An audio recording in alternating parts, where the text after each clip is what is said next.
അപ്പം തന്നെയുമല്ല ആദ്യകാലങ്ങളിലൊക്കെ ജോലി ചെയ്താണ് കർത്താവിൻ്റെ വേല ചെയ്തത്. അപ്പോൾ പകൽ മുഴുവൻ ഭാരിച്ച ഒരു ജോലി കഴിഞ്ഞ് ആ ജോലി സ്ഥലത്ത് നിന്ന് തന്നെ ഞാൻ ഡ്രസ്സ് മാറി. ഈ ജോലി എന്ന് പറഞ്ഞാൽ എന്ത് ജോലിയാണ്? കൃഷിപ്പണി അല്ല, ഞാൻ ടാപ്പിംഗ് ജോലിയായിരുന്നു. കാലഘട്ടങ്ങളിൽ 750 മരം ടാപ്പ് ചെയ്ത്. അതായത് ഈ ടാപ്പിംഗ് എന്ന് പറഞ്ഞാൽ റബ്ബർ ടാപ്പിംഗ് ആണ് ഉദ്ദേശിക്കുന്നത്. കൃത്യമായ മലയാളത്തിൽ പറഞ്ഞാൽ റബ്ബർ വെട്ടെന്ന് പറയും. അതായത് റബ്ബർ വെട്ടി പാലെടുക്കുക, ഷീറ്റ് അടിക്കുക, അങ്ങനെയുള്ളൊരു ഇതായിരുന്നു. അതായത് ഒരു ദിവസം 700 റബ്ബർ 750 മരം വെട്ടിയിട്ടുണ്ട്. വെട്ടി പാലെടുത്ത് ഷീറ്റ് അടിച്ചിട്ട് അവിടെ ഡ്രസ്സുമായിട്ട് പോകും. അപ്പോൾ ഈ 750 മരം വെട്ടി എത്ര ഷീറ്റ് കിട്ടും? 65 ഷീറ്റ് കിട്ടും. 65 ഷീറ്റിന്റെ വർക്ക് പാസ്റ്റർ ഒറ്റയ്ക്ക് ഒരു ദിവസം ഒറ്റയ്ക്ക് ചെയ്തിട്ടുണ്ട്. അത് ഒറ്റയ്ക്ക് ചെയ്തിട്ട് ആ ഷീറ്റും അടിച്ചിട്ട് ഞാൻ യോഗത്തിന്. വലിയ അമാനുഷ്യമായ പ്രവർത്തനമാണ്. അത് ഒരിക്കലല്ല. എത്ര മണിക്ക് റബ്ബർ വെട്ടാൻ ഇറങ്ങും? ഞങ്ങൾ 3:30, 4 ആകുമ്പോൾ യോഗത്തിന് പോകേണ്ടത് കൊണ്ട് വളരെ നേരത്തെ തന്നെ പോകുമായിരുന്നു.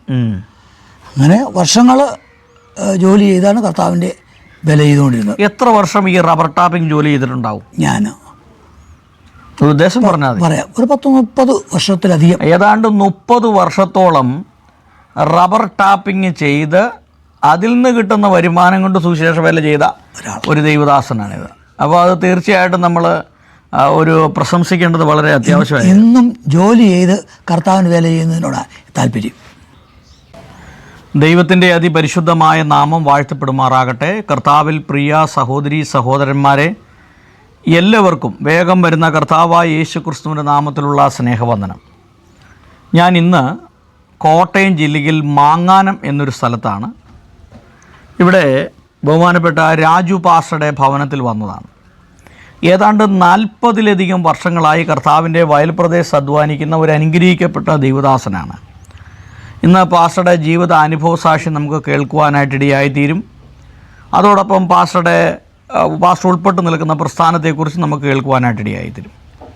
പാസ്റ്ററെ, ഗോസ്പൽ TV UP എന്ന ഈ ചാനലിലേക്ക് ഹാർദവമായിട്ട് സ്വാഗതം ചെയ്യുന്നു. പാസ്റ്ററുടെ വിലപ്പെട്ട സമയം ഈ ചാനലിന് വേണ്ടി ചെലവഴിക്കുന്നതിൽ നന്ദി അറിയിക്കുന്നു. പാസ്റ്റർ സ്വയമായിട്ടൊന്ന് പരിചയപ്പെടുത്താമോ? പാസ്റ്ററുടെ പേര്, വീട്ടിൽ ആരൊക്കെ ഉണ്ട്, അതായത് പാസ്റ്ററുടെ കുടുംബത്തിൽ ആരൊക്കെ ഉണ്ട്, മക്കളൊക്കെ എന്ത് ചെയ്യുന്നു, ഏത് സഭയുമായിട്ട് ബന്ധപ്പെട്ട് നിൽക്കുന്നു എന്ന് പറയാമോ? നിശ്ചയമായി.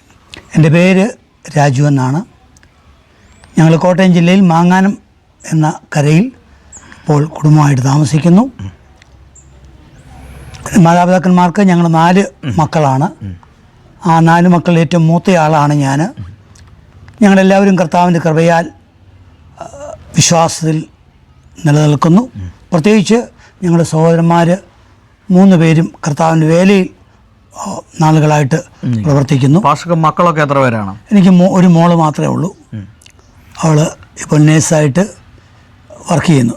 യു കെയിലാണ് വർക്ക് ചെയ്യുന്നത്. ഓക്കെ. പാസ്റ്റർ ജനിച്ച് വളർന്നത് ഏത് ക്രൈസ്തവ പശ്ചാത്തലത്തിലാണ്? എൻ്റെ മാതാപിതാക്കന്മാർ ഒരു PRDS പശ്ചാത്തലത്തിലാണ് അവർ. പ്രത്യക്ഷ രക്ഷാ ദൈവസഭ. അതെ, അതിലായിരുന്നു എൻ്റെ മാതാപിതാക്കന്മാർ. എന്നാൽ എൻ്റെ ചെറിയ പ്രായത്തിലേ ഞങ്ങൾ പെന്തക്കോസ് വിശ്വാസമാർഗത്തിലേക്ക് എൻ്റെ മാതാപിതാക്കന്മാർ വേർതിരിഞ്ഞു. അപ്പോൾ ചെറിയ പ്രായത്തിലേ എനിക്ക് കർത്താവിനെ, അതായത് പാസ്റ്ററുടെയൊക്കെ ചെറുപ്രായത്തിൽ തന്നെ മാതാപിതാക്കൾ ഈ പെന്തക്കോസ്റ്റൽ വിശ്വാസത്തിലായിരുന്നു വന്നു അല്ലേ? അതെ. അങ്ങനെ അവർ ഈ പെന്തക്കോസ്റ്റൽ വിശ്വാസത്തിലേക്ക് വരാൻ എന്തെങ്കിലും കാരണങ്ങൾ മാതാപിതാക്കൾ പറഞ്ഞു കേട്ടിട്ടുണ്ടോ? പ്രത്യേകിച്ച് അവരുടെ അടുത്ത് ദൈവദാസം കടന്നു വന്ന് കർത്താവിൻ്റെ വേലയിൽ പ്രവർത്തിച്ചു. ആ നിമിത്തമായിട്ട് ഞങ്ങളുടെ മാതാവും പിതാവും രോഗികളായിരുന്നു. അപ്പോൾ അവർക്ക് വേണ്ടി പ്രാർത്ഥിച്ചു. രോഗസൗഖ്യം കർത്താവ് കൊടുത്തു. അങ്ങനെ അവർ വിശ്വാസത്തിലേക്ക് മുഖാന്തരമായി. ഇപ്പൊ പാസ്റ്റർ എത്ര വർഷമായിട്ട് സുവിശേഷ വേല ചെയ്യുന്നു? ഞാൻ 40 വർഷമായിട്ട് ഒരു ദൈവദാസനായിട്ട് പാസ്റ്റർ പഠിച്ചതൊക്കെ എവിടെയാണ്? ഈ പ്രാഥമിക വിദ്യാഭ്യാസം, പിന്നീട് ബൈബിൾ സ്കൂളിലെ പഠനമൊക്കെ എവിടെയായിരുന്നു?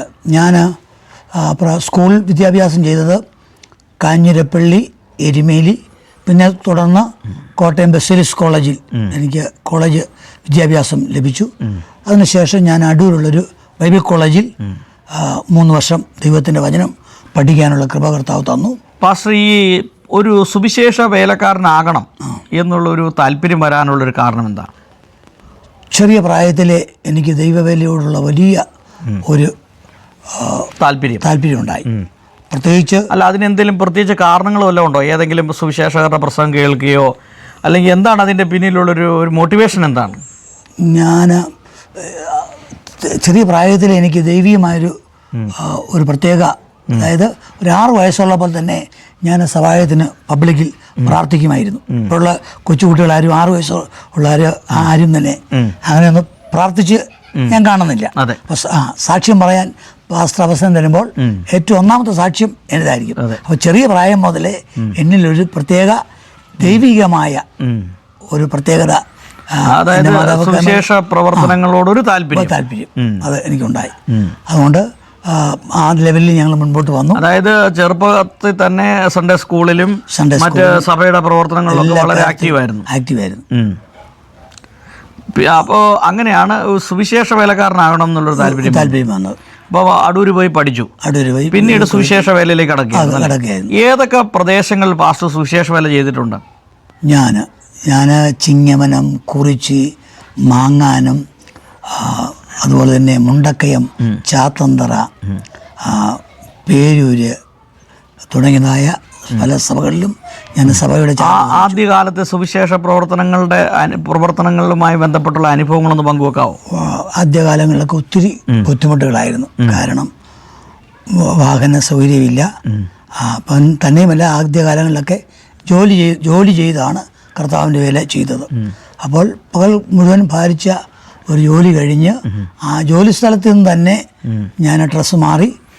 ഈ ജോലി എന്ന് പറഞ്ഞാൽ എന്ത് ജോലിയാണ്? കൃഷിപ്പണി അല്ല, ഞാൻ ടാപ്പിംഗ് ജോലിയായിരുന്നു. കാലഘട്ടങ്ങളിൽ 750 മരം ടാപ്പ് ചെയ്ത്, അതായത് ഈ ടാപ്പിംഗ് എന്ന് പറഞ്ഞാൽ റബ്ബർ ടാപ്പിംഗ് ആണ് ഉദ്ദേശിച്ചത്. റബ്ബർ കൃത്യമായ മലയാളത്തിൽ പറഞ്ഞാൽ റബ്ബർ വെട്ടെന്ന് പറയും. അതായത് റബ്ബർ വെട്ടി പാലെടുക്കുക, ഷീറ്റ് അടിക്കുക, അങ്ങനെയുള്ളൊരു ഇതായിരുന്നു. അതായത് ഒരു ദിവസം 700 റബ്ബർ 750 മരം വെട്ടിയിട്ടുണ്ട്. വെട്ടി പാലെടുത്ത് ഷീറ്റ് അടിച്ചിട്ട് അവിടെ ഡ്രസ്സുമായിട്ട് പോകും. അപ്പോൾ ഈ 750 മരം വെട്ടി എത്ര ഷീറ്റ് കിട്ടും? 65 ഷീറ്റ് കിട്ടും. 65 ഷീറ്റിന്റെ വർക്ക് പാസ്റ്റർ ഒറ്റയ്ക്ക് ഒരു ദിവസം ഒറ്റയ്ക്ക് ചെയ്തിട്ടുണ്ട്. അത് ഒറ്റയ്ക്ക് ചെയ്തിട്ട് ആ ഷീറ്റും അടിച്ചിട്ട് ഞാൻ യോഗത്തിന് വലിയ അമാനുഷ്യമായ പ്രവർത്തനമാണ്. അത് ഒരിക്കലല്ല. എത്ര മണിക്ക് റബ്ബർ വെട്ടാൻ ഇറങ്ങും? ഞങ്ങൾ 3:30, 4 ആകുമ്പോൾ പോകും. യോഗത്തിന് പോകേണ്ടത് കൊണ്ട് വളരെ നേരത്തെ തന്നെ പോകുമായിരുന്നു. അങ്ങനെ വർഷങ്ങൾ ജോലി ചെയ്താണ് കർത്താവിൻ്റെ വില ചെയ്തുകൊണ്ടിരുന്നത്. എത്ര വർഷം ഈ റബ്ബർ ടാപ്പിംഗ് ജോലി ചെയ്തിട്ടുണ്ടാവും? ഞാൻ ഉദ്ദേശം പറഞ്ഞാൽ പറയാം, ഒരു 30 വർഷത്തിലധികം. ഏതാണ്ട് 30 വർഷത്തോളം റബ്ബർ ടാപ്പിംഗ് ചെയ്ത് അതിൽ നിന്ന് കിട്ടുന്ന വരുമാനം കൊണ്ട് സുവിശേഷ വേല ചെയ്ത ഒരു ദൈവദാസനാണിത്. അപ്പോൾ അത് തീർച്ചയായിട്ടും നമ്മൾ ഒരു പ്രശംസിക്കേണ്ടത് വളരെ അത്യാവശ്യമാണ്. എന്നും ജോലി ചെയ്ത് കർത്താവിന് വേല ചെയ്യുന്നതിനോടാണ് താല്പര്യം. ഇപ്പോൾ എന്തെങ്കിലും ജോലി ചെയ്യുന്നുണ്ടോ? ഇപ്പോൾ എനിക്ക് ശാരീരികമായിട്ട് ചില ബുദ്ധിമുട്ട്. ഇപ്പോൾ എത്ര വയസ്സുണ്ട് പാസ്റ്റർ? ഇപ്പോൾ എനിക്ക് 63, 63 വയസ്സുണ്ട്. എത്രാമത്തെ വയസ്സിലാണ് സുവിശേഷ വേലയ്ക്ക് ഇറങ്ങിയത്? ഞാൻ ഇറങ്ങിയൊരു 17-18 വയസ്സ്. 17ാമത്തെ വയസ്സിൽ സുവിശേഷ വേലയ്ക്ക് ഇറങ്ങി. പിന്നീടുള്ള ഏതാണ്ട് 46 വർഷത്തോളം സുവിശേഷ വേലയിലായിരുന്നു. അപ്പോൾ ഈ ആരംഭകാലത്ത് ജോലി ചെയ്താണ് സുവിശേഷ വേല ചെയ്തത്. ജോലി ചെയ്ത അതുകൊണ്ട് തന്നെ പട്ടിണിയും ദാരിദ്ര്യമൊന്നും അധികം പട്ടിണി കിടക്കേണ്ടതായിട്ട് വന്നിട്ടില്ല. ജോലി ചെയ്ത കർത്താവിൻ്റെ വേല എനിക്ക് ഇന്നും സന്തോഷം. ജോലി ചെയ്ത് കർത്താവിൻ്റെ വേല ചെയ്യുന്ന. അല്ല, അന്നത്തെ കാലത്തെ പ്രവർത്തനങ്ങളെ കുറിച്ചൊക്കെ ഒന്ന് പറയാമോ? ഇന്നത്തെ പോലെ ഒരു ആത്മീക ഉണർവല്ലല്ലോ അന്നത്തെ കാലത്ത്. അല്ല തന്നെയല്ല, സുവിശേഷം പറയുകയും പങ്കുവെക്കുകയും ചെയ്യുമ്പോൾ ഒരു പ്രത്യേക അനുഭൂതിയും സന്തോഷവും. വീട്ടു പ്രാർത്ഥനയൊക്കെ വളരെ ശക്തമായിരുന്നു. ഈ ജോലിയൊക്കെ കഴിഞ്ഞിട്ട് വളരെ ദൂരം, അതായത് ഇവിടുന്ന് ചാത്തന്തറ, എരുമേലി അതിലൊക്കെ പോയി അന്ന് സവാചാരി വയ്ക്കുന്നത്. അപ്പോൾ അവിടുന്ന് ഈ ജോലി കഴിഞ്ഞ് അവിടെ ചെന്ന് യോഗം നടത്തി അന്ന് അവിടെ തങ്ങി പിറ്റേ ദിവസമൊക്കെ ചിലപ്പം അവിടെ നിന്ന് തിരിച്ചു പോരുന്നത്. അതൊക്കെ വളരെ സന്തോഷമാണ്. ദൈവത്തിന് കർത്താവിന് വേലയല്ലേ. അന്ന് വളരെ ചെറുപ്പമായതുകൊണ്ട് വളരെ ഉത്സാഹത്തോടെ ചെയ്തിട്ടുണ്ട്. വാഹനം ഇല്ലാത്തതുകൊണ്ട് ഒരിക്കലും വൈകിട്ട് പ്രാർത്ഥന കഴിഞ്ഞ് തിരിച്ച് വീട്ടോട് വരാൻ ഒക്കത്തില്ല. അന്ന് ഹോളിൽ തന്നെ മക്കൾ ഭക്ഷണം തരും, ഹോളിൽ തന്നെ വിശ്രമിക്കും. പിറ്റേ ദിവസമോ അടുത്ത പ്രാർത്ഥന കഴിഞ്ഞോ ഒക്കെയാണ് പോരുന്നത്. അതൊക്കെ വളരെ സന്തോഷകരമാണ്. പാസ്റ്റർ ഏത് പ്രവർത്തന മേഖലകളാണ് കൂടുതൽ ശോഭിക്കുന്നത്? അതായത് ദൈവം പാസ്റ്റർക്ക് എന്ത് ടാലന്റുകളാണ് കൂടുതൽ തന്നിട്ടുണ്ട്? വചന ശുശ്രൂഷയാണോ, രോഗശാന്തി ശുശ്രൂഷയാണോ? ഏത് മേഖലകളാണ് പാസ്റ്റർ കൂടുതലും സന്തോഷവും എന്നെ ഉപയോഗിച്ചുള്ള ഈ ഒരു പരിപാലനപരമാണ്. ഒരു സഭാപരിപാലനം, മറ്റുള്ളവരുടെ കഷ്ടത. ഞാൻ എന്ത് കേസ് വന്നാലും അവരെ അതുപോലെ. അല്ല, അതുമായി ബന്ധപ്പെട്ട ചില അനുഭവങ്ങളൊന്നും പങ്കുവെക്കാം. ഒത്തിരി അനുഭവങ്ങൾ പറയാനുണ്ട്. ഒത്തിരി അനുഭവം. പല വിശ്വാസികളും പ്രത്യേകിച്ച് പ്രായമായവരൊക്കെ രോഗികളായിട്ടും അവരുടെ ബുദ്ധിമുട്ടിലൊക്കെ സഹിക്കുമ്പോൾ അവരുടെ കൂടെ ഞാൻ മെഡിക്കൽ കോളേജിൽ പല ആവർത്തി മെഡിക്കൽ കോളേജിലെ വരാന്തയിൽ കിടന്നിട്ടുണ്ട് അവർക്ക് വേണ്ടി ഒത്തിരി പലതവണ. അപ്പം ഈ കഷ്ടത അനുഭവിക്കുന്നത് പ്രത്യേകിച്ച് പ്രായമായവരെ കരുതാനും ശുശ്രൂഷിക്കാനും എനിക്ക് പ്രത്യേകിച്ച് ഒരു കൃപ ദൈവം തന്നിട്ടുണ്ട്. അതിന്നും ഒരാൾ ഒരു രോഗിയായിട്ടോ പ്രയാസം അനുഭവിക്കുന്നുണ്ടെന്ന് പറഞ്ഞാൽ അതേ സമയത്ത് തന്നെ ഞാൻ അവിടെ ചെല്ലാൻ വേണ്ടി മാക്സിമം ശ്രമിക്കും. എനിക്ക് ഒരു വാഹനമില്ല, വാഹനയിലും ബസ്സിലാണെങ്കിലും മറ്റുള്ള സഹോദരന്മാരുടെ വാഹനം ആശ്രയിച്ചും ഞാൻ പോകും. ഒരു ദൈവദാസൻ ഇവിടെ നടത്തുന്ന വിശ്വാസികൾക്ക് അല്ലെങ്കിൽ കൂട്ടുപ്രവർത്തകർക്ക് ഒരു പ്രയാസം വന്നാൽ, കഷ്ടത വന്നാൽ ഏറ്റവും ആദ്യം അവിടെ ചെല്ലേണ്ടത് ദൈവദാസന്മാരെന്നുള്ള ഒരു അഭിപ്രായം എനിക്കുള്ളത്. അതെ, അത് ഞാൻ അന്നും ഇന്നും അതൊരുപോലെ. അപ്പോൾ മറ്റുള്ളവരെ കരുതാനും അവർക്ക് വേണ്ടി പ്രവർത്തിക്കുവാനും രോഗികളായിട്ടുള്ള ആളുകളെ ആശുപത്രി കൊണ്ടുപോകാനും ശുശ്രൂഷിക്കാനും ഒരു പ്രത്യേക വരം നിശ്ചയമായിട്ട് പാസ്റ്റർക്ക് ദൈവം തന്നിട്ടുണ്ട്. അപ്പോൾ അത് ഈ ദീർഘവർഷങ്ങളായിട്ട് അത് ചെയ്തുകൊണ്ടിരിക്കുന്നു, തന്നെ ചെയ്യുന്നു, ഇന്നും അങ്ങനെ ചെയ്തുകൊണ്ടിരിക്കുന്നു. അല്ല, ഇപ്പോൾ ഈ കേൾക്കുന്ന ആളുകൾ ചോദിക്കുകയാണ്, ഇങ്ങനെ ഒരു പരിപാലന വരം അല്ലെങ്കിൽ അങ്ങനെ ഒരു കാര്യം ചെയ്യണമെങ്കിൽ എന്തൊക്കെ കാര്യങ്ങളാണ് നമ്മൾ പാലിക്കേണ്ടതായിട്ടുള്ള കാര്യങ്ങൾ എന്തൊക്കെയാണ്? നമ്മൾ അവർക്ക് വേണ്ടി നമ്മുടെ സമയം ചെലവഴിക്കാനും അവർക്ക് സാമ്പത്തികമായ കാര്യങ്ങൾ നമ്മുടെ കഴിവിൽ നിന്നുകൊണ്ട് ചെയ്യാനും കൊടുക്കാനും ഒക്കെ മനസ്സുണ്ടാകണം. അല്ല, അങ്ങനെ നമ്മൾ ഈ പൈസ കൊടുക്കാൻ നമ്മുടെ കയ്യിലും കൂടെ വേണ്ടേ? ഉള്ളതിൻ്റെ ഒരു ഭാഗം കൊടുത്തിട്ടുണ്ട്, അഭിമാനത്തോടെ പറയാം. ഓക്കെ. അപ്പോൾ ആദ്യം സുവിശേഷ വേല ഇത് ഏത് പ്രദേശത്തായിരുന്നു? ഞാൻ എൻ്റെ ആദ്യ കാല പ്രവർത്തനങ്ങൾ ചിങ്ങമനം കുറിച്ചി ഇതിലാണ് എൻ്റെ പ്രവർത്തനം ആരംഭിച്ചത്. അവിടുത്തെ പ്രവർത്തനങ്ങളെ കുറിച്ചൊന്ന് പറയാമോ? അവിടെ ആ കാലഘട്ടങ്ങളിലൊക്കെ എൻ്റെ ചെറിയ ആദ്യ വർക്കുകളാണോ, പുതിയ ന്യൂ ഫീൽഡുകളാണോ, അതോ മറ്റുള്ള ചർച്ചകളൊക്കെ ഉള്ള സ്ഥലങ്ങളാണോ? ചർച്ചകളുള്ള സ്ഥലമാണെങ്കിലും ഞാൻ അന്ന് യോഗങ്ങളൊക്കെ നടത്തുമ്പോൾ പുതിയ പുതിയ വീടുകളിൽ ഒരാഴ്ചയിൽ ഓരോ പുതിയ വീടുകളിൽ ആ കാലഘട്ടങ്ങളിൽ നടത്താനായിട്ട് കർത്താവ് തന്നിട്ടുണ്ട്. പിന്നെ ഞാൻ മാത്രമല്ല, എൻ്റെ സീനിയേഴ്സായ പാസ്റ്റർമാരും എന്നോട് കൂടെ ഉണ്ടായിരുന്നു, അവരോട് ചേർന്ന് പ്രവർത്തിച്ചു. ആ കാലഘട്ടത്തിൽ ധാരാളം പേര് ഈ ഭാഗത്ത് വരാനിടയായി തന്നു. അന്ന് യോഗം കഴിഞ്ഞ് അന്ന് ഹോളിൽ പോയി ഞാൻ ഒറ്റയ്ക്ക് വിശ്രമിക്കും. അടുത്ത ദിവസം ജോലി സ്ഥലത്തേക്ക് പോകും. വീണ്ടും രാത്രി വൈകുന്നേരം യോഗങ്ങൾ പോയ ഒത്തിരി ഓർമ്മകൾ എനിക്കുണ്ട്. ഈ പരസ്യങ്ങൾക്കൊക്കെ പരസ്യങ്ങൾ ധാരാളം പങ്കെടുത്തിട്ടുണ്ട്. അന്നൊക്കെ ഇന്നത്തെ പോലെ മൈക്ക് സെറ്റോ കാര്യങ്ങളോ ഒന്നുമില്ല. അന്ന് ഒറ്റയ്ക്കൊക്കെ എന്ന കൂട്ടുകാരുമായിട്ട് പ്രസംഗിച്ച് ധാരാളം സമയമുണ്ട്. അല്ല, അങ്ങനെ ഈ കവലപ്രസംഗങ്ങളൊക്കെ നടത്തുമ്പോൾ എന്തെങ്കിലും പ്രതിസന്ധികളൊക്കെ നേരിടേണ്ടതായിട്ട് സാഹചര്യം വല്ലപ്പോഴും ചില സമയത്തൊക്കെ ബുദ്ധിമുട്ടുകൾ വന്നിട്ടുണ്ട്. അന്ന് നമ്മളത് കാര്യമാക്കാതെ ധൈര്യമായിട്ട് കർത്താവിൻ്റെ വചനം സൂക്ഷിക്കുകയും പ്രസംഗിക്കുകയും ചെയ്തിട്ടുണ്ട്. അല്ല, പാസ്റ്റർ കോളേജിലൊക്കെ പഠിച്ചൊരു വ്യക്തിയായതുകൊണ്ട് ഒരു നല്ല ജോലിയൊക്കെ കിട്ടാനുള്ള സാധ്യത ഉണ്ടായിരുന്നില്ലേ? ഉണ്ടായിരുന്നു. പഠിക്കാൻ ഞാൻ എൻ്റെ സ്കൂളിൽ എൻ്റെ ക്ലാസ്സിൽ ഒന്നാമനായിരുന്നു. സ്കൂളിൽ ഒന്നാമൻ, പഠിക്കാൻ നല്ല ഒരു കഴിവ്. പ്രത്യേകിച്ച് ഞാൻ പഠിച്ചത് വലിയ സ്കൂളിലൊന്നും അല്ല, എരുമേലി സ്കൂളിലാണ്. അപ്പോൾ ആ കാലഘട്ടങ്ങളിൽ പഠിത്തത്തിന് എൻ്റെ ക്ലാസ് ഞാൻ ഒന്നാമനായിരുന്നു.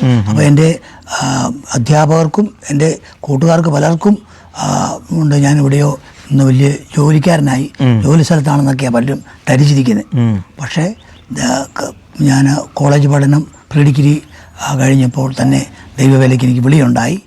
ഞാൻ സുവിശേഷ രംഗത്തേക്ക് അങ്ങ് തിരിഞ്ഞു. അതുകൊണ്ട് എനിക്ക് സാമ്പത്തികമായിട്ടുള്ള അല്ലെങ്കിൽ ഈ എൻ്റെ മാതാപിതാക്കന്മാരോട് ചേർന്ന് ജോലിയൊക്കെ ചെയ്ത് കർത്താവിൻ്റെ വേല ചെയ്തു.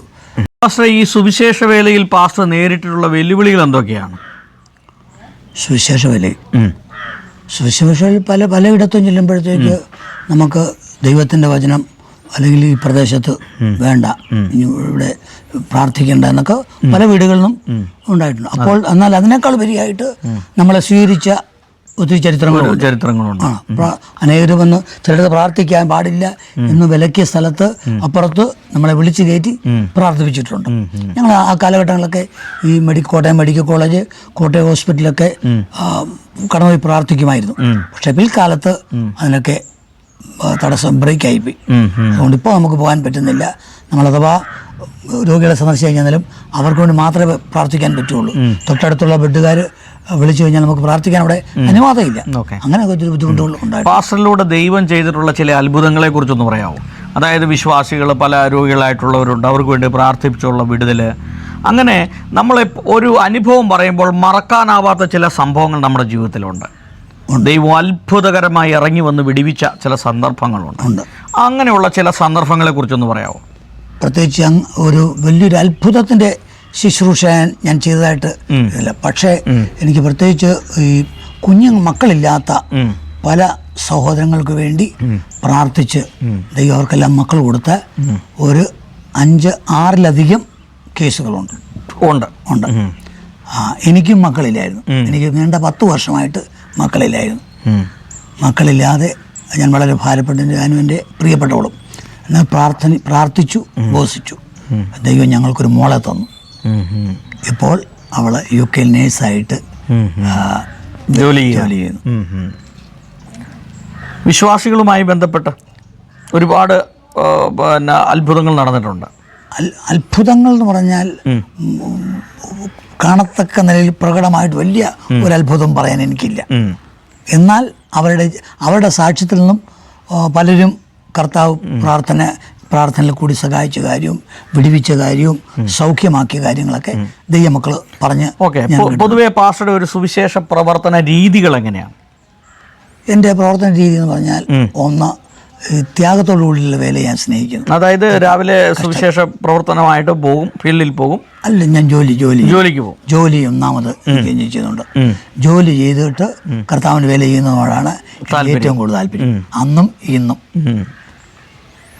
ഓക്കെ. അപ്പോൾ പാസ്റ്റർ ഇപ്പോൾ ഏത് സഭയുമായി ബന്ധപ്പെട്ട്? ഇപ്പം ഞാൻ first church of our Lord Jesus Christ. ഇത് പാസ്റ്ററുടെ ഒക്കെ സംഘടനയാണോ അതോ മറ്റേ ആരുടെയെങ്കിലും സംഘടനയുടെ കീഴിലാണോ? ഇല്ല, ഞങ്ങളൊക്കെ അതിന്റെ പ്രാരംഭകാല പ്രവർത്തകരാണ്. ഇപ്പോൾ എത്ര സഭകൾ ഇതുമായി ബന്ധപ്പെട്ടുണ്ട്? ഞങ്ങൾ 10-22 ചർച്ച് ഉണ്ട് ഇവിടെ. അല്ല, അതിന്റെ ഏതെങ്കിലും ഒരു ഔദ്യോഗിക പദവിയിലാണോ പാസ്റ്റർ? ഞാൻ ഇപ്പൊ ഒരു 14 വർഷം ഞാൻ ഈ സഭയുടെ ജനറൽ സെക്രട്ടറി ആയിട്ട് വർക്ക് ചെയ്തു. പിന്നീട് കുറച്ച് നാളത്തേക്ക് ഞാനൊന്ന് മാറിയത് മറ്റൊന്നും കൊണ്ടല്ല, മറ്റുള്ളവർക്കൂടെ അവസരം കൊടുക്കാൻ വേണ്ടി. അല്ല, ഈ ചർച്ചിന്റെ പേരെന്താ പറഞ്ഞത്? First church of our Lord Jesus. അപ്പൊ ഇത് ആരംഭിച്ചത് പാസ്റ്ററൊക്കെ ചേർന്നാണോ? ഞാനിവിടെ എൻ്റെ ആരംഭകാല പ്രവർത്തകർ. ആരൊക്കെയാണ് ഇതിന്റെ ഒരു പ്രവർത്തകർ? ഇതിന്റെ പാസ്റ്റർ TS ജോസഫ് എന്ന് പറയുന്ന ഒരു ദൈവദാസനാണ് ഇതിന്റെ ഒന്നാമത്തെ പ്രവർത്തകൻ. അദ്ദേഹത്തോട് ചേർന്ന് ഞങ്ങളെല്ലാവരും ഉണ്ടായിരുന്നു. അപ്പോൾ അങ്ങനെ ഒരു ചെറിയ ഒരു പ്രസ്ഥാനമായിട്ട് ആരംഭിച്ച് ഇന്ന് 22 ചർച്ചുകളായി. ആ ചർച്ചിന്റെ വളർച്ചകളെ കുറിച്ചൊന്ന് പറയാമോ? അതിന്റെ പിന്നിലുള്ള ത്യാഗം, കഷ്ടത, കൂട്ടായിട്ടുള്ള പ്രവർത്തനം, ഉപവാസം, പ്രാർത്ഥന, ഇതിനെ കുറിച്ചൊക്കെ ഒന്ന് പറയാമോ? നിശ്ചയമായും. എന്നാൽ first church of our Lord Jesus Christ എന്നുള്ള ചർച്ചുമായിട്ട് ഞങ്ങൾ ചേർന്നതാണ്. അതിനു മുൻപ് ഞങ്ങൾ ഹോളിനെസ് അപ്പോസ്തലിക് ചർച്ച് എന്നൊരു സ്വതന്ത്ര സഭ ഇവിടെ ദൈവദാസന്മാരെല്ലാം കൂടി ചേർന്ന് സ്ഥാപിച്ചു. അതിൽ ഞാനൊരു പ്രവർത്തകനായിരുന്നു. ആ പ്രവർത്തനത്തിൽ ഞങ്ങൾ ഒത്തിരി ത്യാഗങ്ങൾ, അതായത് സഭയ്ക്ക് സ്ഥലമില്ല, ഹോളുകളില്ല, സെമിത്തേരി ഇല്ല, അതെല്ലാം വളരെ അധികമായിട്ട് ബുദ്ധിമുട്ടുകൾ സഹിച്ച് പലയിടത്തും ചെറിയ നിലയിൽ അതൊക്കെ തുടങ്ങി. പിൽക്കാലത്ത് കർത്താവ് ഞങ്ങൾക്ക് വേണ്ടി ഒരു വഴി ദൈവം ഒരുക്കി തന്നു. ആണ് first church of Lord Jesus Christ എന്ന സഭയും അമേരിക്കൻ ചർച്ച. ആ ചർച്ചുമായിട്ട് ഞങ്ങൾ ബന്ധപ്പെട്ടു. ആ കാലഘട്ടങ്ങളിൽ ഞങ്ങൾ ഒരു കൺവെൻഷൻ വയ്ക്കുന്നത് തന്നെ മറ്റുള്ളവരുടെ പലരുടെയും സഹായത്തല. ഞങ്ങളുടെ ദൈവദാസന്മാർ ദശാംശം കൊടുത്തും അതുപോലെ തന്നെ ദൈവമക്കളുടെ വളരെയുമായിട്ട് ത്യാഗപൂർണമായ പ്രവർത്തന നിമിത്തമായിട്ടാണ് ആ കാലഘട്ടങ്ങളിൽ പ്രവർത്തനം ആരംഭിച്ചത്. പിന്നെ ജോയിൻ്റായിട്ട് സഹകരണ സംഘം പോലുള്ള സംഘങ്ങളിൽ ചേർന്ന് അവിടുന്ന് പണം പലിശയ്ക്ക് എടുത്താണ് പ്രത്യേകിച്ച് ആ കാലഘട്ടങ്ങളിൽ ദൈവസഭ നടത്തിയിരുന്നത്. എന്നാൽ പിൽക്കാലത്ത് ഈ ഫസ്റ്റ് ചർച്ച് ദൈവസഭയുമായിട്ട് ചേർന്ന് കഴിഞ്ഞപ്പോൾ ചില ഭൗതികമായ നേട്ടങ്ങൾ സഭയ്ക്ക് ഉണ്ടാകാനിടയായി. ഞങ്ങൾക്ക് 1 ഏക്കറിലധികം സ്ഥലം മിഷണറി ഇവിടെ വാങ്ങിച്ചു തന്നു. പിന്നെ കൺവെൻഷൻ നടത്തുവാനും ഒക്കെയുള്ള സപ്പോർട്ട് ഞങ്ങൾക്ക്. എന്നാൽ വിദേശത്തിൽ നിന്നും ഒരു പേഴ്സണലായിട്ടൊരു സഹായങ്ങളോ സപ്പോർട്ടോ ഉണ്ടായിട്ടില്ല. എല്ലാവരും കർത്താവിന് വേല ജോലിയോടുകൂടെ കർത്താവ് വേല ചെയ്യുന്നു. ഇപ്പൊ എത്ര വർക്കേഴ്സ് ഉണ്ട്? ഞങ്ങൾ 32 അധികം ദൈവദാസന്മാര് ഈ പ്രസ്ഥാനത്തിൽ നിന്ന് വർക്ക് ചെയ്യുന്നു. 32 പേരോളം വർക്ക് ചെയ്യുന്നുണ്ട്. ഇപ്പോൾ വളരെ നല്ല രീതിയിൽ കർത്താവിന്റെ കൃപയാൽ നന്നായിട്ട് പോകുന്നു. അപ്പോൾ ഈ പൊതുവെ ഈ സുവിശേഷ പ്രവർത്തകരോട് പാസ്റ്റർക്ക് എന്താണ് ഒരു സന്ദേശം പറയാനായിട്ടുള്ളത്? പാസ്റ്ററുടെ ജീവിതവുമായി ബന്ധപ്പെട്ട്? എൻ്റെ ജീവിതമായിട്ട് ബന്ധപ്പെട്ടിട്ടുള്ളത് നമ്മൾ എൻ്റെ ജീവിതാനുഭവമായിട്ട് പറഞ്ഞാൽ ജോലി ചെയ്ത് കർത്താവിന് വേല ചെയ്യണം. അത് ഏറ്റവും ഞാൻ വളരെയധികമായിട്ട് ആ കാര്യത്തിൽ താല്പര്യം ഉള്ള ഒരാളാണ്. 2, നമ്മൾ മറ്റുള്ളവർക്ക് വേണ്ടി ത്യാഗം സഹിക്കണം മറ്റുള്ളവർക്ക് വേണ്ടി. രോഗികളുണ്ടെങ്കിൽ, കഷ്ടത അനുഭവിക്കുന്നുണ്ടെങ്കിൽ പ്രായമായവരെയൊക്കെ സ്നേഹിക്കുകയും കരുതുകയും ചെയ്യണം. നമ്മുടെ കയ്യിൽ നിന്ന് അവർക്ക് എടുത്തു കൊടുക്കാനുള്ള മനസ്സുണ്ടാകണം. അത് നിശ്ചയമായിട്ടും ഞാനതിൽ അങ്ങേയറ്റം അതിൽ അഭിമാനിക്കുന്നു. മറ്റുള്ള സുവിശേഷ വേലക്കാരോട് എനിക്കിത് തന്നെയാണ് പറയുന്നത്.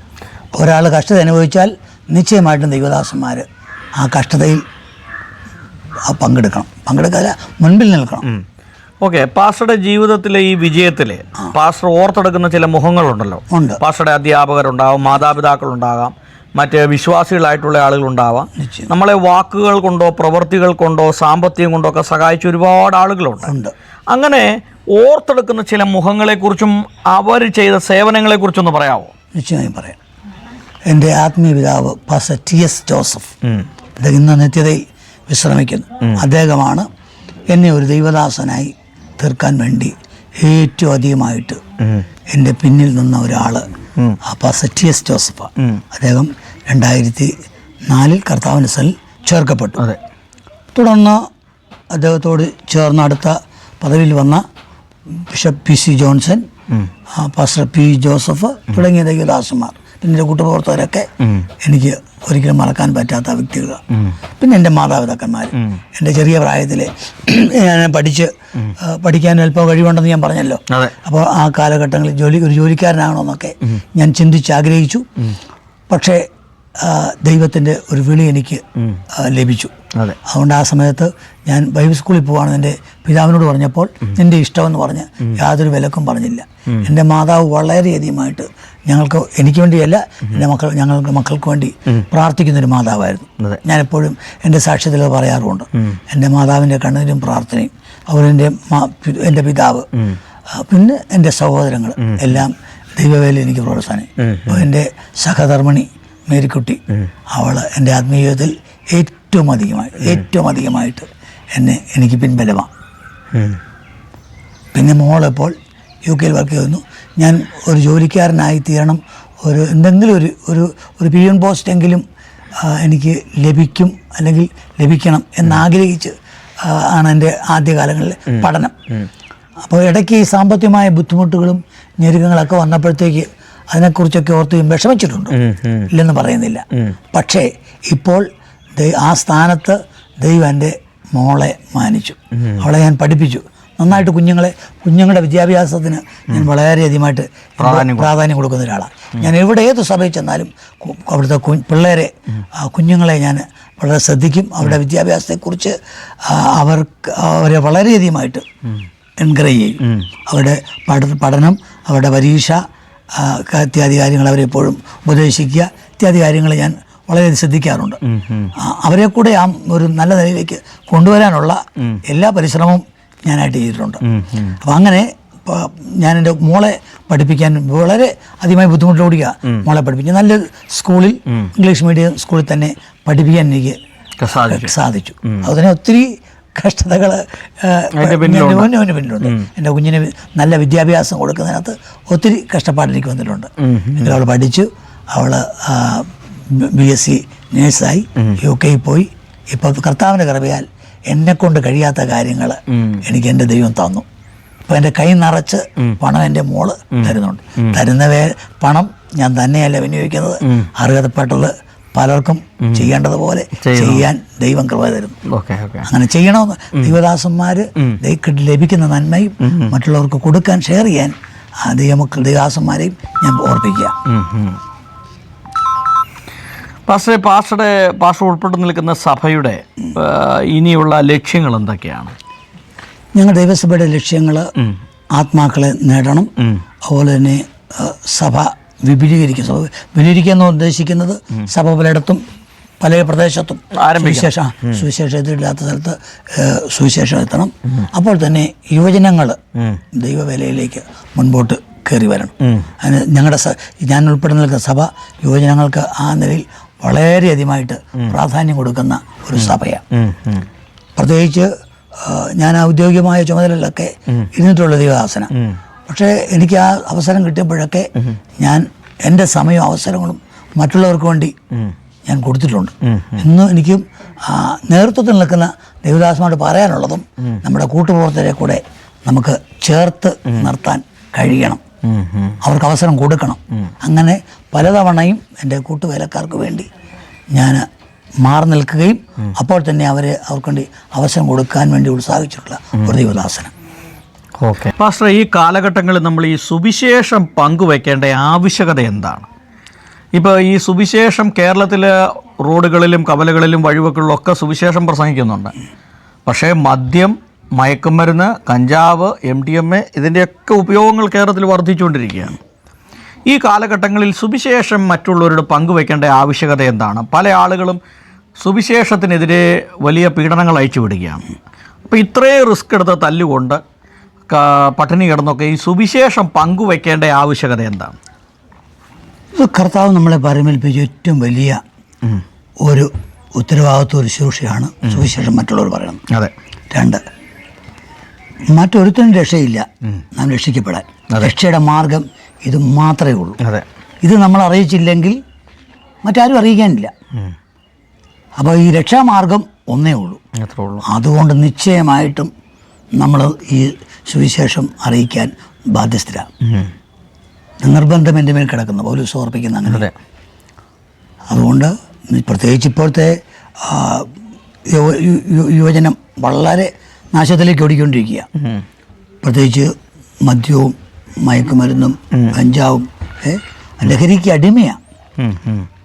അതുകൊണ്ട് നിശ്ചയമായിട്ടും നമ്മൾ ദൈവത്തിൻ്റെ വചനം അറിയിക്കണം, രക്ഷയുടെ മാർഗം. ഓക്കെ പാസ്റ്റർക്ക് ഈ മറ്റുള്ള സഭകളോട്, ഈ ക്രൈസ്തവ സഭകളോടൊക്കെ ഉള്ള പാസ്റ്ററുടെ സമീപനവും അവരുമായിട്ടുള്ള സഹകരണമൊക്കെ എങ്ങനെയാണ്? എനിക്ക് എല്ലാ സഭയോടും സ്നേഹമാണ്. ഒരു സഭയും ഞാൻ മാറ്റി നിർത്തുന്നില്ല. ആരുടെ യോഗത്തിനും ഞാൻ പോകും. അതെ. പ്രത്യേകിച്ച് വേർപെട്ട അല്ലെങ്കിൽ എപ്പിസ്കോപ്പൽ സഭകളിൽ പോലും പോകാൻ മനസ്സെനിക്കും താല്പര്യമുണ്ട്. അതായത് യേശുവിനെ രക്ഷകർത്താവും കർത്താവായി അംഗീകരിക്കുന്ന ആളുകളുമായി ചേർന്ന് പ്രവർത്തിക്കും. നിശ്ചയമായിട്ടും എല്ലാവരെയും സ്നേഹിക്കുന്നു, ബഹുമാനിക്കുന്നു. ഒരു സഭകളോടും എനിക്കൊരു അകലമില്ല. എല്ലാവരും കർത്താവിൽ ഒന്നാണെന്ന് വിശ്വസിക്കുന്നയാളെ ഞാൻ. ഇനി എന്താണ് പാസ്റ്ററുടെ ഭാവി പദ്ധതികളൊക്കെ എന്താണ്? ഇപ്പം പാസ്റ്റർക്ക് 63 വയസ്സായി. ഇനി എന്തൊക്കെ കാര്യങ്ങളാണ് പാസ്റ്റർക്ക് ചെയ്ത് തീർക്കാനായിട്ടുള്ളത് എന്ന് പാസ്റ്ററുടെ മനസ്സിൽ പറയുന്നത്? എനിക്ക് ഇനിയും കർത്താവിന് വേല ചെയ്യണം. സുവിശേഷം കഴിഞ്ഞ നാളിലൊക്കെ ഞാൻ ഈ സഭയ്ക്കകത്തും സഭാപരമായ കാര്യങ്ങളിലൊക്കെ കൂടുതൽ സമയമെടുത്ത് ചെയ്തു. അത് മോശമല്ല, അത് നല്ലത് തന്നെ. പക്ഷെ ഇപ്പോൾ ഞാൻ കൂടുതലായി സഭാ ശുശ്രൂഷകളെക്കാൾ കൂടുതലായിട്ട് സുവിശേഷ ഔട്ടിലേക്ക് പൊതുവിൽ അറിയിക്കുക എന്നുള്ളതാണ് കൂടുതൽ ഇപ്പോൾ താല്പര്യപ്പെട്ട് ഞാൻ ചെയ്തുകൊണ്ടിരിക്കുന്നത്. ഇപ്പോൾ കുറച്ച് നാളായിട്ട് ഞാൻ സഭാ ചാർജ് വഹിക്കുന്നില്ല. പിന്നെ എന്നെ ദൈവസഭ ഏൽപ്പിക്കുന്ന ഏത് കാര്യം അത് ചെയ്യുന്നത് വിശ്വസ്തമായിട്ട് ചെയ്യണമെന്നുള്ള അഭിപ്രായമാണ്. നമ്മൾ ചെയ്യുന്ന ഉത്തരവാദിത്തങ്ങൾ അത് നമ്മളെ കൊണ്ട് കഴിയുന്ന വിധത്തിൽ ഏറ്റവും മാക്സിമം അത് വിശ്വസ്തമായിട്ട് എന്തെങ്കിലുമൊക്കെ ചെയ്യുന്നതിനോട് താല്പര്യമില്ല. ചെയ്യുന്ന കാര്യം അങ്ങേയറ്റം വിശ്വസ്തത പാലിച്ച് ചെയ്യണമെന്നുള്ളതാണ് ആഗ്രഹം. പാസ്റ്റർ ഈ കേരളത്തിൽ മാത്രമാണോ പാസ്റ്ററുടെ പ്രവർത്തനങ്ങൾ, അതൊക്കെ കേരളത്തിന് പുറത്ത്? കർത്താവിൻ്റെ കൃപയാൽ കേരളത്തിന് പുറത്തും ഇന്ത്യക്ക് വെളിയിലൊക്കെ പോകാൻ ദൈവദാസൻ. ഏത് രാജ്യത്താണ് പോയിട്ടുള്ളത്? ഞാൻ മൗറീഷ്യസ് ഐലൻഡ് ദൈവദാസന്മാരുടെ കൂടെ പോയി. പിന്നെ മലേഷ്യയിൽ പോകാൻ കർത്താവ് അവസരം തന്നു. നേപ്പാളിൽ പോകാൻ അവസരം തന്നു. അവിടെയൊക്കെ ചെന്ന് എന്നെ കൊണ്ട് പല ശുശ്രൂഷകളും കർത്താവ് ചെയ്യിപ്പിച്ചു. പിന്നെ ഇന്ത്യയിൽ ഒട്ടുമുക്കാലും സ്റ്റേറ്റുകളിൽ എനിക്ക് പോകാനിടയായിരുന്നു. അതെല്ലാം ഈ ഫസ്റ്റ് ചർച്ച് ദൈവസഭയോടുള്ള ബന്ധത്തിലാണ്. അങ്ങനെ ഇന്ത്യയിലെ വിവിധ സംസ്ഥാനങ്ങളിലും വിദേശ രാജ്യങ്ങളിലൊക്കെ പോയി കർത്താവിൻ്റെ ഒരു സാക്ഷിയായിട്ട് നിൽക്കുവാൻ ദൈവം അവസരം നൽകി. അതൊരു വലിയ ഭാഗ്യമാണ്, വലിയൊരു അവസരമാണ്.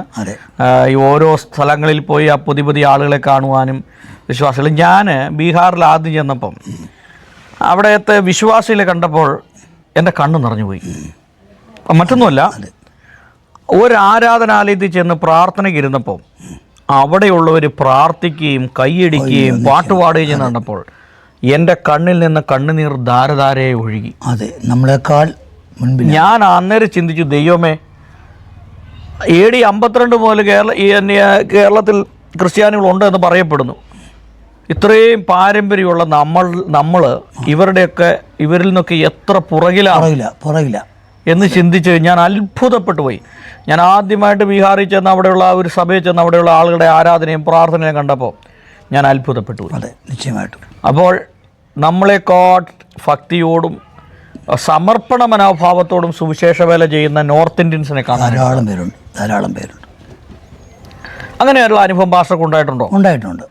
ഞാൻ ആന്ധ്രയിൽ പോയി, അതുപോലെ തന്നെ നോർത്ത് ഈസ്റ്റിൽ പോകാനിടയാത്തത്, അതുപോലെ തന്നെ രാജസ്ഥാൻ ഉദയ്പൂരിൽ പോയി. അവിടെ ചെന്ന് ഇനി ഇത് പാസ്റ്റർ പറഞ്ഞ അതേ അനുഭവം. അവരുടെ കയ്യിൽ ആഭരണങ്ങളൊക്കെ ഇട്ടിട്ടുണ്ട്. പക്ഷേ നമുക്കൊക്കെ അത് പെട്ടെന്ന് ഉൾക്കൊള്ളാൻ ബുദ്ധിമുട്ടുണ്ട്. പക്ഷേ അവരുടെ ആരാധനയും തീഷ്ണതയും അതൊക്കെ വളരെയധികമായിട്ട് ദൈവം ഇറങ്ങി വരുന്ന പ്രാർത്ഥനയാണ്. അതെ, അത് ഞാൻ എൻ്റെ സഹപ്രവർത്തകരായിട്ട് പാസ്റ്റർ പറഞ്ഞ ഇതേ കാര്യം പങ്കുവച്ചിട്ടുണ്ട്. ഭയങ്കര ആരാധനയാണ്. അവരതിനകത്ത് പൂർണ്ണമായിട്ട് ഇൻവോൾവാണ്. അത്രയൊന്നും നമ്മൾ ഇവിടെ ഇല്ല. പാസ്റ്റർക്ക് ഈ വെളിപ്പാട് ദർശനങ്ങളൊക്കെ കാണുന്ന എന്തെങ്കിലും കാര്യങ്ങൾ? ഞാൻ അതിൽ വിശ്വസിക്കുന്നു. പക്ഷെ ഞാൻ അതിന് വേണ്ടി കൂടുതൽ അങ്ങനെയുള്ള കാര്യങ്ങളിലേക്കൊന്നും കടന്നിട്ടില്ല. അത് കാരണം അതിൽ വിശ്വസിക്കുന്നു, പൂർണ്ണമായി 100% വിശ്വസിക്കുന്നു. പക്ഷേ ഇന്നത്തെ പബ്ലിക്കിൽ പലപ്പോഴും ഇതിൻ്റെ ഒത്തിരി ഡ്യൂപ്ലിക്കേറ്റും കാര്യങ്ങളും ഒക്കെ ഇറങ്ങുന്നത് കൊണ്ട് എനിക്ക് പലപ്പോഴും അതിനുവേണ്ടി ഞാൻ അങ്ങോട്ട് ആഗ്രഹമില്ല, അങ്ങനെ താല്പര്യപ്പെട്ടിട്ടില്ല. എന്നാൽ ദൈവത്തോട് ഉള്ളുരുകി മനസ്സിരുത്തി പ്രാർത്ഥിച്ചിട്ടുണ്ട്. ഓക്കെ. അപ്പോൾ പാസ്റ്റർ ഈ 63 വയസ്സുള്ള പാസ്റ്റർ ഏതാണ്ട് 46 വർഷത്തോളം സുവിശേഷ വേല ചെയ്തല്ലോ. അതെ. അപ്പോൾ ഈ പുതുതായിട്ട് സുവിശേഷ വേലയ്ക്ക് ഇറങ്ങുന്ന ഈ സുവിശേഷ പ്രവർത്തകരോടും ഒക്കെ എന്താണ് പാസ്റ്റർക്ക് നൽകാനായിട്ടൊരു സന്ദേശം? നിശ്ചയമായിട്ട് അവരോട് പറയാനുള്ളത്, കർത്താവാണ് നിങ്ങളെ സുവിശേഷ വേലയ്ക്ക് വിളിച്ചിരിക്കുന്നത്, മനുഷ്യരാരുമല്ല. പ്രശ്നങ്ങൾ വരുമ്പോൾ കർത്താവിൽ ആശ്രയിക്കുക, കർത്താവിലേക്ക് നോക്കുക. കർത്താവാണ് നമ്മളെ ശുശ്രൂഷ ഏൽപ്പിച്ചിരിക്കുന്നത്. അതുകൊണ്ട് ആ വിളിച്ച കർത്താവിൽ വിശ്വസ്തത അർപ്പിച്ച് ത്യാഗത്തോടുകൂടി, ഇത് കർത്താവിൻ്റെ വേല ഇത് സന്തോഷത്തിൻ്റെ അല്ല, ഇത് ഒത്തിരി ത്യാഗങ്ങളും ബുദ്ധിമുട്ടുകളും കഷ്ടതകളും ഒക്കെ ഉണ്ട്. അതനുഭവിക്കാൻ നമുക്ക് മനസ്സ് കാണിക്കണം. അതിനുള്ള കൃപ നമ്മൾ പ്രാപിക്കണം. പിന്നെ വിശ്വസ്തമായിട്ട് കർത്താവിൻ്റെ വിശ്വസ്തയോടെ നിൽക്കുക. ഏത് പ്രതിസന്ധി ഘട്ടങ്ങളിലും വിശ്വാസം നഷ്ടപ്പെടുത്തി കളയാതെ വിശ്വസ്തമായിട്ട് നിൽക്കുക. അപ്പോൾ തന്നെ നമ്മളെ വിളിക്കുകയും നമ്മളെ കൈ പിടിച്ച് നടത്തിയവരെയൊക്കെ ബഹുമാനിക്കുകയും അവർക്ക് കീഴ്പ്പെട്ട് നമ്മുടെ മുതിർന്ന ദൈവദാസന്മാരെയൊക്കെ അനുസരിച്ചും കീഴ്പ്പെട്ടും ഒക്കെ കർത്താവിൻ്റെ വേല ചെയ്യണമെന്നാണ് എനിക്ക് അങ്ങനെയുള്ളവരോട് പറയാനുള്ളത്. ഓക്കെ. എന്തായാലും പാസ്റ്ററുടെ പ്രവർത്തനങ്ങളെ ദൈവം ധാരാളമായിട്ട് സഹായിക്കട്ടെ. പാസ്റ്ററെ ഓർത്ത് നിങ്ങൾ പ്രാർത്ഥിക്കുകയും പാസ്റ്ററെയൊക്കെ വിളിക്കുകയും നിങ്ങളുടെ പ്രാർത്ഥനാ വിഷയങ്ങളൊക്കെ ഷെയർ ചെയ്യണമെന്ന് ഓർമ്മപ്പെടുത്തുകയാണ്. ഇനി എന്തെങ്കിലും പാസ്റ്ററുടെ ജീവിതാനുഭവവുമായി ബന്ധപ്പെട്ട് പൊതുജനം അറിയണമെന്ന് ആഗ്രഹിക്കുന്ന കാര്യങ്ങളുണ്ടോ? കർത്താവിൻ്റെ വരവ് ഏറ്റവും അടുത്തിരിക്കുക. കർത്താവിൻ്റെ വരെ ഏറ്റവും അടുത്തിരിക്കിയാൽ എപ്പോഴും കർത്താവിന് നമ്മുടെ മുമ്പിൽ 2 കാര്യമാണ് പ്രധാനപ്പെട്ട. ഒന്ന് നമ്മുടെ മരണം, മറ്റൊന്ന് കർത്താവായ യേശുക്രിസ്തുവിൻ്റെ കടന്നുവരവാണ്. ഇതിന് രണ്ടിനും നമ്മൾ അതെപ്പോൾ സംഭവിക്കും നമുക്ക് ആർക്കും നിശ്ചയമില്ല. അതുകൊണ്ട് ഏത് സമയത്തും ഒരുങ്ങിയിരിക്കുക. മരണമാണെങ്കിൽ സന്തോഷത്തോടെ അതിനുവേണ്ടി നമ്മൾ ഒരുങ്ങിയിരിക്കണം. കർത്താവിൻ്റെ വരവാണെങ്കിൽ അതിനുവേണ്ടി നമ്മൾ ഒരുക്കം തികച്ച് നിൽക്കുക. മറ്റുള്ള ചുറ്റുപാടുകളിലേക്ക് നോക്കാതെ, മറ്റുള്ളവരിൽ ആശ്രയിക്കാതെ, മറ്റുള്ള കാര്യങ്ങളെല്ലാം വിട്ടുകഴിഞ്ഞ് കർത്താവിന് വേണ്ടി പൂർണ്ണമായിട്ട് സമർപ്പണത്തോടെ വിശ്വസ്തമായി നിന്ന് കർത്താവിന് വേല ചെയ്യുക. കർത്താവ് വരുന്നു, കർത്താവിൻ്റെ ഒരു ഏറ്റവും ആസന്നമായിരിക്കും. കർത്താവിൻ്റെ വരവിന് വേണ്ടി ഒരുങ്ങുക. ദൈവം നമ്മെ സഹായിക്കട്ടെ. ഓക്കെ. ഒരു വാക്ക് പ്രാർത്ഥിച്ച് അവസാനിപ്പിച്ചു. പരിശുദ്ധനായ ഞങ്ങളുടെ സ്വർഗീയ പിതാവേ, ഈ മനോഹരമായ സമയത്തിനായി സ്തോത്രം. കർത്താവ് തികച്ചോ വിചാരിതമായി കർത്താവിൻ്റെ ദാസന്മാർ കർത്താവെ ഈ ഭവനത്തിൽ കടന്നു വരുവാൻ ദൈവടയാക്കി ദൈവവേലയെക്കുറിച്ച് പല കാര്യങ്ങൾ ഞങ്ങൾക്ക് അന്യോന്യം കർത്താവെ ഷെയർ ചെയ്യുവാൻ ദൈവം തന്ന അവസരത്തിനായി സ്തോത്രം ചെയ്യുന്നു. കർത്താവെ എളിയവൻ്റെ സാക്ഷ്യവും കർത്താവിൻ്റെ ദാസന്മാരുമായിട്ട് പങ്കുവച്ചു. കർത്താവിൻ്റെ ദാസനിലും ചില കാര്യങ്ങൾ കേൾക്കുവാൻ ദൈവടയാക്കി. ഇതെല്ലാം ദൈവ നാമത്തിൻ്റെ മഹത്വത്തിനായി തീരുവാൻ കർത്താവ് ഇടയാക്കണം. കർത്താവ് ഞങ്ങൾക്ക് ഒത്തിരി കുറവുകളും പോരായ്മകളൊക്കെ ഉണ്ട്, അതെല്ലാം ദൈവം അറിയുന്നല്ലോ. കർത്താവ് തുടർന്നുള്ള നാളിൽ അവിടുത്തെ വരവിന് വേണ്ടി ഒരുങ്ങുവാനും കർത്താവിൻ്റെ വേലയിൽ അധികമായി പ്രവർത്തിപ്പാൻ ഞങ്ങളെ ദൈവം സഹായിക്കണമെന്ന് പ്രാർത്ഥിക്കുന്നു. പ്രത്യേക ദൈവദാസൻ ചെയ്തുകൊണ്ടിരിക്കുന്ന ശുശ്രൂഷ അനേകർക്ക് അത് അനുഗ്രഹവും പ്രയോജനവുമാക്കി ദൈവം തീർക്കണമെന്ന് പ്രാർത്ഥിക്കുന്നു. കർത്താവെ ദൈവദാസനെയും തൻ്റെ പ്രവർത്തനത്തെയും ദൈവം മാനിക്കണമെന്ന് ദൈവത്തോട് പ്രാർത്ഥിക്കുന്ന കർത്താവെ, ഞങ്ങൾ ചെയ്യുന്നതെല്ലാം ദൈവസ്നേഹത്തിൽ ആയിരിക്കാൻ കർത്താവ് ഇടയാക്കണമെന്ന് പ്രാർത്ഥിക്കുന്നു. എല്ലാ മഹത്വവും മാനും അവിടത്തേക്ക് സമർപ്പിക്കുന്നു. പ്രത്യേകാൽ കർത്താവിൻ്റെ വേലയിൽ ഒത്തിരിയധികം ബുദ്ധിമുട്ട് അനുഭവിക്കുന്ന കർത്താവെ, ഹല്ലേലൂയ, കഷ്ടത അനുഭവിക്കുന്ന കർത്താവെ, ബുദ്ധിമുട്ട് അനുഭവിക്കുന്ന അനേക ദൈവദാസന്മാർ, ദൈവമക്കളുണ്ട്. അവരെല്ലാം ഈ സമയത്ത് ഞങ്ങൾ ഓർക്കുന്ന പച്ച ദൈവദാസന്മാർക്ക് വേണ്ടി, ദൈവത്തിന് വേണ്ടി ദൈവം പിന്നെയും പുതുവഴികളെ ഒരുക്കണമേ. കർത്തക്കരങ്ങൾ ഞങ്ങളെല്ലാം ഒരിക്കൽ കൂടി താഴ്ത്തി ഏൽപ്പിക്കുന്നു. പ്രാർത്ഥന കേട്ടതിനായി സ്തോത്രം. യേശുക്രിസ്തുവിൻ്റെ നാമത്തിൽ തന്നെ. ആമേൻ. God bless you pastor.